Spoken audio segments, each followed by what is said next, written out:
राज्यामध्ये rickshaw taxi चालकांसाठी मराठी भाषेच्या सक्तीच्या विरोधात सोमवारी कांदिवलीच्या लिंक रोडवर काही अमराठी रिक्षा चालकांनी रिक्षा रस्त्यावर उभ्या करून आंदोलन सुरू केल्यानं परिसरात मोठी वाहतूक कोंडी झाली।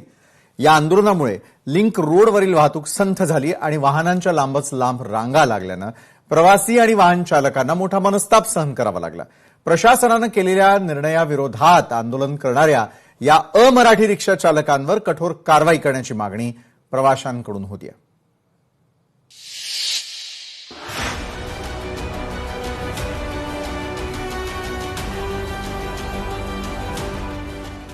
अमराठी रिक्षा चालकांचा कांदिवलीत रस्ता रोको, रिक्षा रस्त्यावर उभ्या करून आंदोलन। मराठी सक्ती विरोधातील आंदोलन अधिकृत नसल्याचा युनियनचा दावा। मुंबईमधील कांदिवली इथे सोमवारी सकाळी एका मराठी रिक्षा चालकाला अमराठी रिक्षा चालकांनी मारहाण केल्याचा प्रकार समोर आला। प्रकाश बंडू शेजवळ असं मारहाण झालेल्या रिक्षा चालकाचं नाव आहे। हिंदुस्तान नाका परिसरात भाडं घेऊन जात असताना काही अमराठी रिक्षा चालकांनी त्यांची रिक्षा अडवून त्यांना मारहाण केली। रिक्षाचा वायपर तोडण्यात आला आणि शेजवळ यांच्या ओठालाही दुखापत झाली। हल्लेखोरांनी रिक्षा बंद ठेवण्यास सांगितलं असता शेजवळ यांनी आपण मराठी असल्याचं सांगत आंदोलनाबाबत माहिती नसल्याचं सांगताच अमराठी रिक्षा चालकांनी त्यांना मारहाण केली। या घटनेचा महाराष्ट्र नवनिर्माण सेनेनं निषेध नोंदवलेला असून या प्रकरणी अमराठी रिक्षा चालकांविरोधात गुन्हा दाखल करण्याची मागणी केली आहे। परंतु अद्याप काय एफआयआर घेतली नाही। आता डीसीपींना पण मी फोन केलेला आहे, जर एफआयआर घेणार नाही हे अमराठी जी रिक्षा चालक आहेत ज्यांना मराठी बोलायचं नाहीये, काही लोक बोलतात, चांगले अमराठी लोक आहेत, बोलतात, त्यांना धंदा व्यवसाय करतात, शांततेने करतात, पण काही लोक मुद्दाम मराठी उत्तर भारतीय असा काहीतरी वाद करण्याचा प्रयत्न करतात। अशा लोकांना जर तुम्ही वेळेत समज दिली नाहीये मग आम्ही गप्प बसणार। मराठी माणसाची मारहाण करू नका, मराठी माणसांवरती हात उचलू नका, मराठी भाषेचा अपमान करू नका। तुम्हाला येत नसेल मराठी तर तुम्ही बोला की आम्हाला येत नाही, मी शिकतोय, परंतु मराठी भाषेच्या विरोधात बोलू नका, अन्यथा मग आम्हाला मजबूर करू नका म्हणजे स्टाईलमध्ये वाद करणार। एरवी प्रवाशांसोबत हुज्जत घालणारे रिक्षा चालक अनेकदा भाडं नाकारून स्वतःची मनमानी करत असतात। अनेकदा अव्वाच्या सव्वा भाडी आकारतात।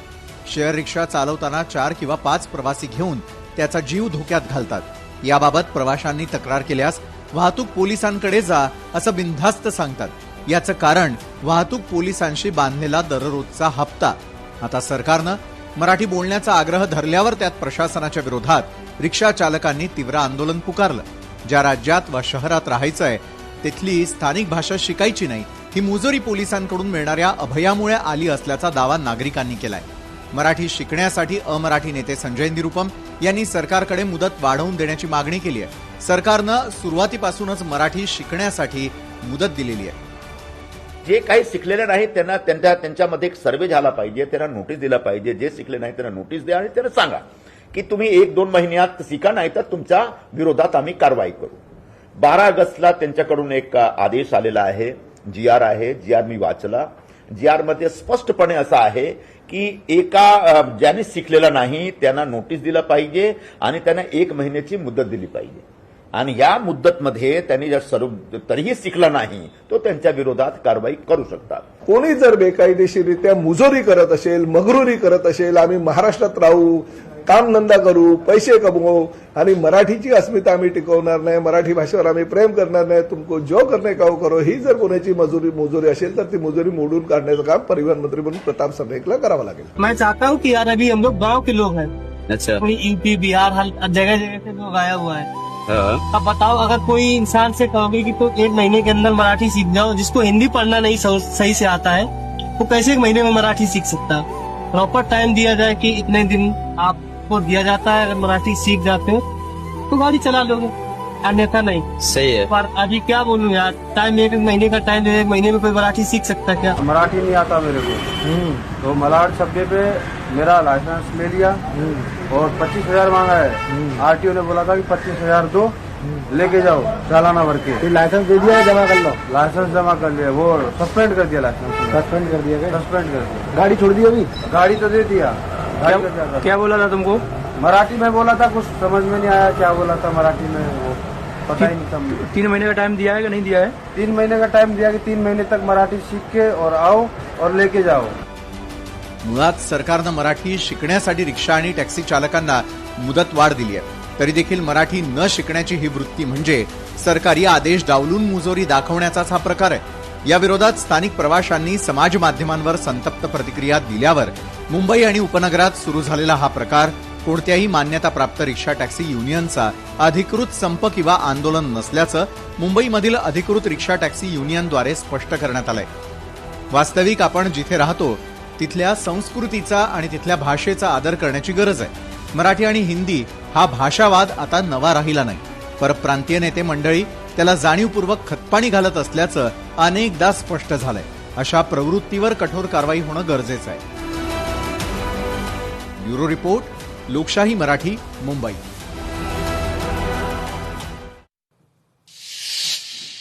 आणि आजच्या याच महत्वाच्या मुद्द्यावर अधिक चर्चा करण्यासाठी आपल्यासोबत आपण आमंत्रित केलेले मनसेच्या राज्य वाहतूक सेनेचे अध्यक्ष संजय नाईक यांना. संजयजी, स्वागत तुमचं. आणि उत्तर भारतीय विकास सेनेचे उपाध्यक्ष राजेश त्रिपाठी आपल्यासोबत आहे. राजेशजी, तुमचं देखील स्वागत. संजयजी, आपल्यापासून सुरुवात करतो. संजयजी, मराठीचा सन्मान हवा की मराठीची सक्ती हवी? मराठीचा सन्मानच हा सगळ्यात मोठा मुद्दा आहे. साहेब, हा विषय आता तर नाहीये. परिवहन मंत्री प्रताप सर नाईक यांनी जो सुरू केला, बरं, ते कदाचित ते स्वतः त्या सापळ्यामध्ये अडकले. साहेब, खरं म्हणजे 2016 सालापासून परिवहन मंत्री दिवाकर रावते साहेबांनी ज्याला रिक्षाच्या माध्यमातून मराठी बेरोजगारांना रोजगार मिळावा यासाठी परमिट ओपन केलं गेलं. आणि त्या परमिटच्या नंतर ज्या पद्धतीने परिवहन खात्यामध्ये बॅच आणि परिवहन खात्यातून परमिट मिळण्यासाठी जो काही मोठा भ्रष्टाचार झाला 2016 पासून ते आजपर्यंत, जो काही भ्रष्टाचार झाला, त्यामुळेच हे सगळं आता महाराष्ट्रातल्या आपल्या म्हणणाऱ्या आपण मराठी माणसांच्या अंगावरती सगळं आलेलं आहे. माझं म्हणणं मुळात तेच आहे की जर 1889चा कायदा हा परिवहन मोटर वाहन कायदा आहे, त्या मोटर परिवहन कायद्यानुसार ज्या वेळेला मला बॅच काढायचा असतो त्यावेळेला परिवहन खात्यामध्ये माझी परीक्षा घेतली जाते आणि परिवहन खात्याकडनं त्यावेळेला मला जुजबी मराठी येतं की नाही हे पाहिलं जातं आणि मी ज्या ठिकाणी रिक्षा चालवणार त्या ठिकाणची भौगोलिक ज्ञान मला आहे की नाही हे पाहिल्यानंतरच परिवहन खातं त्याला बॅच देतं.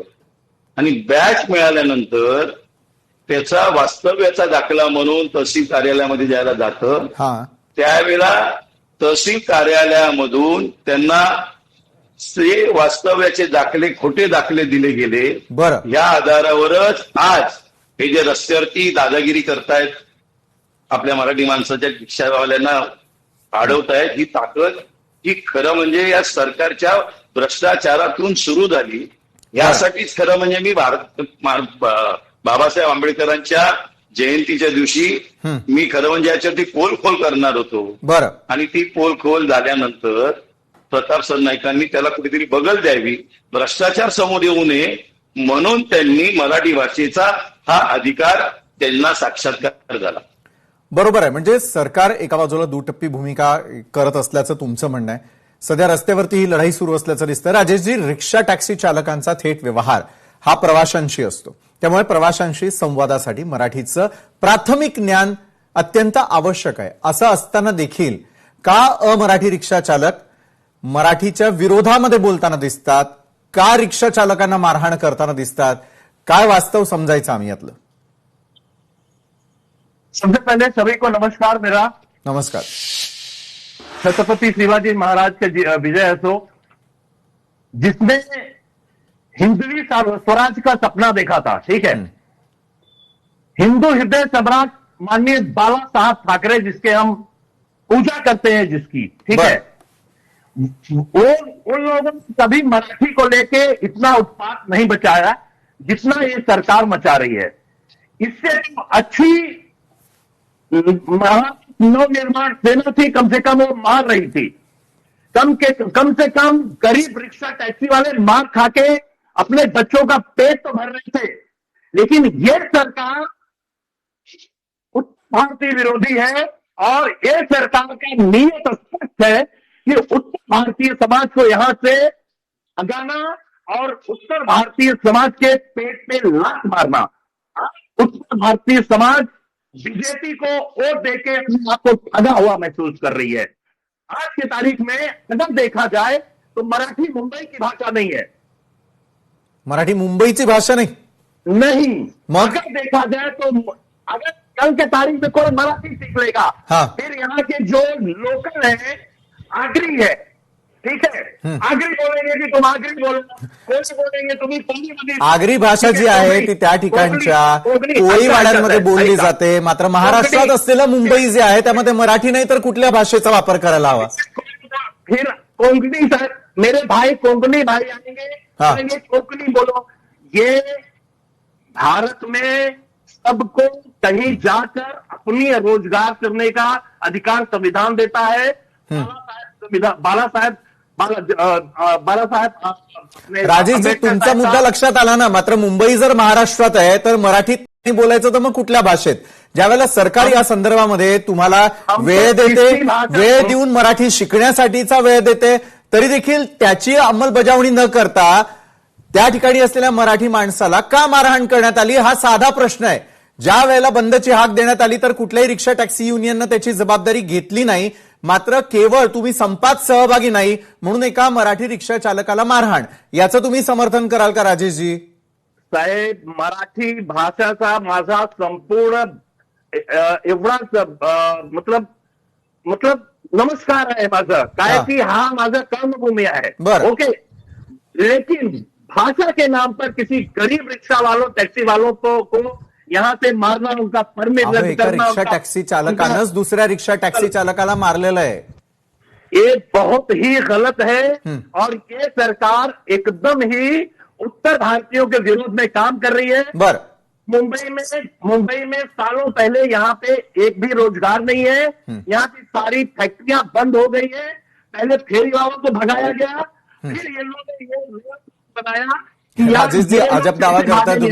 मुद्द्याला धरून चर्चा करूयात। संजय जी, रिक्षा टॅक्सी चालकांसाठी मराठी सक्तीचा मुद्दा भाषिक अस्मितेचा आहे की 2026-27च्या राजकीय समीकरणांचा आहे? मला ते समजून द्या आता। राजकीय समीकरण साहेब, मुळात ते त्रिपाठीजी किती वर्ष या मुंबईमध्ये राहतात हे तर त्यांना पहिलं विचारा, त्यांना विचारायला पाहिजे ना साहेब, की उत्तर देतील ना ते? आपल्या चॅनेलवरती येऊन आज पूर्ण महाराष्ट्रातली ही भूमी आज तुमचा डिबेट पाहते, तुम्ही दोन शब्द मराठी बोलू शकत नाहीये। बाळासाहेबांना बाळासाहेबांनीच मराठीचा अंकार केला, बाळासाहेबांनी गर्जना केली, आणि मुळात माझं साहेब म्हणणंच येतं की त्यांना विचारा की आज ते रिक्षावाले एवढी वर्ष रिक्षा चालवत आहेत, त्यांना एवढ्या वर्षामध्ये त्यांनी बॅच घेताना मराठी का बोलली नाही? मराठी येत होतं का त्यांना? त्यांचा वास्तव्याचा दाखला होता का? साहेब, यांच्याकडे त्याची उत्तरं नाहीत आणि सरकारकडे पण त्याची उत्तरं नाहीये। समोर लोकशाही चॅनलवर, मराठी लोकशाही चॅनलवर माझा उत्तर भारतीय लाखोच्या संख्यामध्ये आज माझा ऐकायला बसला आहे। बरं, कारण की मी हिंदीमध्ये है मध्ये बोलतो की त्याला कळेल। ओके, त्यांना कळावं, हीच तर सरकारची भूमिका आहे, हीच तर महाराष्ट्रातल्या जनतेची भूमिका आहे। अगर देखिए उत्तर भारत में कोई द्वेष होता मराठी से तरह, अगर आप बता दें कि पहला उत्तर भारत का पहला मुख्यमंत्री कौन था, इसका सवाल है आपसे मुझे। संजय जी,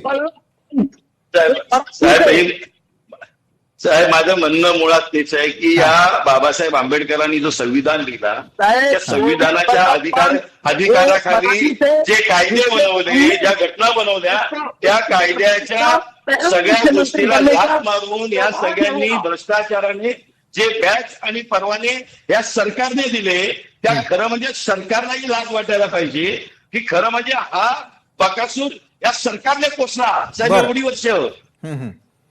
आणि त्याच मुद्द्याला तुम्ही हात घातला। बरं राजेशजी, तुमच्या मुद्द्याला मी कंटिन्यू करतोय त्या ठिकाणी। राजेशजी, मला एक सांगा, मराठी शिकण्याला विरोध आहे की मराठी सक्तीच्या पद्धतीला विरोध आहे? तुमची नेमकी भूमिका काय आहे? आज ज्या प्रकारे मारझोड झाली, 3 दिवसांचा अघोषित संप होतो, कोणतीच रिक्षा टॅक्सी युनियन त्याची जबाबदारी घेत नाही, मुंबईकरांना आणि महाराष्ट्रातल्या जनतेला वेठीला का धरलं जातं? एकदम बरोबर प्रश्न है। हा विरोध आहे मराठी सक्तीचा। का पण? मराठी के लिए किसी को यहां से बेघर नहीं किया जा सकता।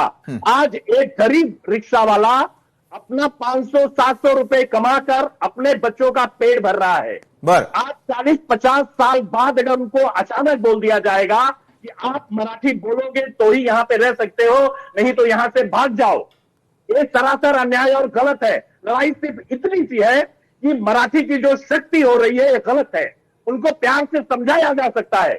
मराठी का सम्मान है, था, रहेगा, हमेशा मराठी का सम्मान रहेगा, क्योंकि मराठी हमारी। त्रिपाठी साहेबांना सांगा, त्रिपाठी साहेबांना सांगा, फक्त 16 चित्राचं एक चित्रण, एक कागद, 16 चित्रांमध्ये फक्त भाडं किती झालं, तुम्हाला कुठे जायचं आहे, ह्या 16 चित्रांवरती असणाऱ्या 16 किंवा 22 ओळी जर हे एवढ्या 2 महिन्यामध्ये जर यांनी शिकायचा प्रयत्न केला नाही, मग हे कुठच्या महाराष्ट्राची भाषा बोलताय, माझ्या महाराष्ट्रात येऊन, मुंबईमध्ये येऊन 16 चित्र फक्त माझा त्याच गोष्टीला, मला त्याच गोष्टीला अनुभव साहेब, माझा विरोध होता की फक्त 16 चित्रावरती तुम्ही यांना मराठी येतं हे सर्टिफिकेट कसं देणार, तरी सुद्धा आम्ही समजून घेतलं। बरं, राजेशजींकडून आपण उत्तर घेऊयात। राजेशजी बोला। कभी गलती से अयोध्या जाके आप देख कर आना, वहां पे जो फलक लगा हुआ है ना, वहां बंगाली, गुजराती, मराठी, तमिल, तेलुगु, मराठी 26 भाषाओं में लिखा गया है। हम किसी भाषा का द्वेष नहीं पालते। ये मुंबई में सिर्फ सरासर उत्तर भारतीयों को भगाने की एक साजिश है।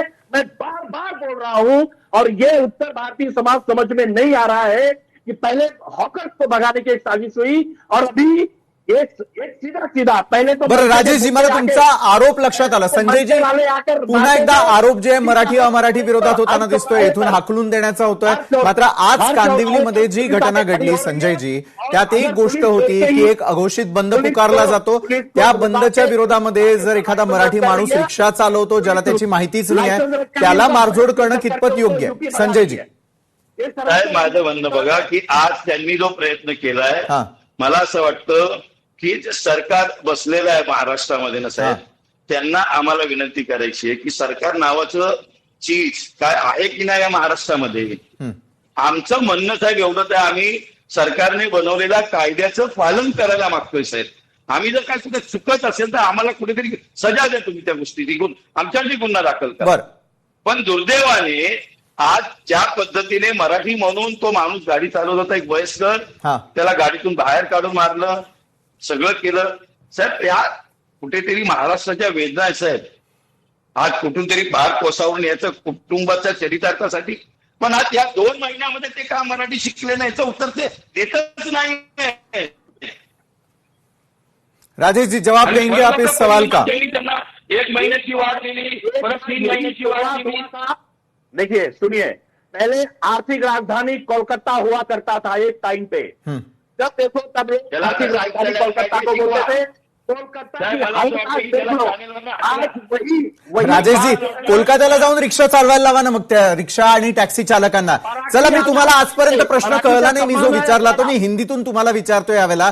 राजेश जी, मुझे सिर्फ एक जवाब चाहिए। कांदिवली में अगर एक मराठी बंदा रिक्शा चलाकर जा रहा था और वहां पर अघोषित बंद है, ये अगर उसको पता नहीं तो उसकी गलती क्या थी? उत्तर भारतीय रिक्शा चालक आते हैं, उन पे दादागिरी करते हैं, और सबसे बड़ी बात तो ओल्ड एज आदमी को वहां पर मारना, याच्यात मराठी अमराठीवाद आला कुठून? राजेश जी, महाराष्ट्र सरकारनं मराठी बोलण्याची समजण्याची अट घातली तर ते भाषिक भेदभावाकडे तुम्ही का घेऊन जाताय त्याला? कळलं। ये जो 3 दिन का ऑटो बंद है, मैं इससे पक्ष में नहीं हूं, इसका समर्थन नहीं करता हूं। एक बात, क्योंकि इसकी वजह से मेरे कई मराठी भाई आज सड़कों पर, मुझे मेरे आंखों के सामने, मैं अपनी गाड़ी में कम से कम 8 से 10 लोगों को लिफ्ट दिया हूं, और मुझे इसका बहुत ही विरोध है, और मैं इसके पक्ष में नहीं हूं, और मैं इसका समर्थन नहीं करता हूं। और ये इनको मराठी आना चाहिए, ये बात अपनी जगह है, लेकिन मराठी शक्ति है। सर मेरी बात कंप्लीट करने दीजिए, फिर से वही आ रहा हूं मैं। ये मराठी की शक्ति जो है सरासर अन्याय और गलत है। मराठी की शक्ति, अगर आपको कोई भाषा सिखानी है तो उनके लिए ये समय सीमा जो है बहुत कम है, उनको समय सीमा उनकी बढ़ाई जा सकती है। अगर ये जरूरी भी है तो सबसे पहले इसका जीआर पारित करिए, इसको संविधान में करिए, इसके बाद इसका लॉ पारित करिए कि अगर किसी स्टेट में रहना है तो उस स्टेट की भाषा बोलनी पड़ेगी, तब वहां वो आदमी जा सकता है और वहां पे अपना व्यवसाय और रोजगार कर सकता है। बरं, संजयजी मला एक सांगा, मगाशी दावा केलेला होता राजेशजींनी की आर्थिक राजधानी कोलकाता होती, तर कोलकात्यात जाऊन त्या ठिकाणी रिक्षा टॅक्सी चालवावं. दुसरी गोष्ट, संजयजी मराठीचा मुद्दा सोडवण्यासाठी मनसे सरकारला आता वेळ देणार आहे की थेट रस्त्यावरती उतरून खळखट्याक करण्याची पुन्हा एकदा वेळ आली आहे? तुम्हाला काय वाटतं? बघा, माझं म्हणणं तेच आहे साहेब की परिवहन मंत्र्यांनी स्वतःचा खड्डा स्वतः खणला आणि त्याच्यामध्ये ते अडकले. माझं म्हणणं मुळात तेच आहे की त्रिपाठींना पण मी विनंती करतो की त्यांनी मराठी भाषा शिकवण्यासाठी जी मुदत आता दिलेली आहे ती मुदत त्यांनी स्वीकारावी. या देशाचे नागरिक आहेत, आम्ही त्यांचा सन्मान करू. पण जर त्याही मध्ये जर ते जर शिकले नाहीत तर यांची पूजा कशी करायची? आम्ही यांना आरती ओवाळू त्यांच्यासाठी, प्रत्येक घरामध्ये जाऊन त्यांच्या की या बाबा तुम्ही आमचे पाहुणे झालेत आमचे ते. साहेब, मुळात माझं म्हणणं आहे की आजही या परिवहन खात्यातला भ्रष्टाचार ह्या माध्यमातून साहेब आपण खुला करू शकतो. माझी सगळ्या वृत्तवाहिनींना आणि सगळ्या वर्तमानपत्रांना, प्रसिद्धी माध्यमांना विनंती आहे की मी आज कागदपत्र सह तुम्हाला सगळ्यांना दाखवून देऊ शकतो की कशा पद्धतीने बॅच बनवायला मराठीचं ज्ञान पाहिजे होतं, भौगोलिक ज्ञान पाहिजे होतं, ते पाहिलं गेलं नाही. आणि अनेक वास्तव्याचे खोटे दाखले हे तहसीलदाराकडनं दिले गेले आणि तहसीलदारांची माझ्याकडे पत्र आहे साहेब की आमच्या खात्याचं असणारं अतिरिक्त काम आणि आलेल्या अतिरिक्त कामामुळे आम्ही चुकून आणि अनावधानाने दाखले दिले गेले. हे माझे पुरावे साहेब, हे मी दाखवायला तयार आहे. बरं, एक जबाबदार माध्यम म्हणून आम्ही देखील तुम्हाला साथ देण्यासाठी तयार आहोत. अशा प्रकारचे जर कागदपत्र तुमच्याकडे आहे तर याची शहानिशा आपणही करूयात. सत्य काय ते आपण सरकारसमोर मांडण्याचा प्रयत्न त्या ठिकाणी करूयात. राजेशजी, मात्र 3 दिवसांचा अघोषित संप आणि त्याला तुम्ही देखील विरोध करताय. मात्र पुन्हा एकदा मराठी अमराठी वाद मुंबई काय महाराष्ट्रातच नको यासाठी आपण मिळून प्रयत्न करूयात. धन्यवाद संजयजी आणि राजेशजी, तुम्ही या चर्चासत्रामध्ये आमच्यासोबत जोडला गेलात आणि यावरती सविस्तर चर्चा केलीत. त्यासाठी संजयजी, कागदपत्रांसाठी आम्ही तुमची वाट पाहतोय आणि एक नवी मोहीम लोकशाही मराठी देखील लगेचच चालू करेल की अशा प्रकारे जर खरोखर महाराष्ट्रातल्या जनतेची फसवणूक केली जात असेल तर मात्र याचा पर्दाफाश होणं हे अत्यंत आवश्यक आहे. आजच्या न्यूज प्लॅनेटमध्ये वेळ झालेली इथंच थांबण्याची. ताज्या घडामोडींसाठी पाहायला विसरू नका लोकशाही मराठी. लोकशाही मराठी ऐका, पहा, जागरूक रहा.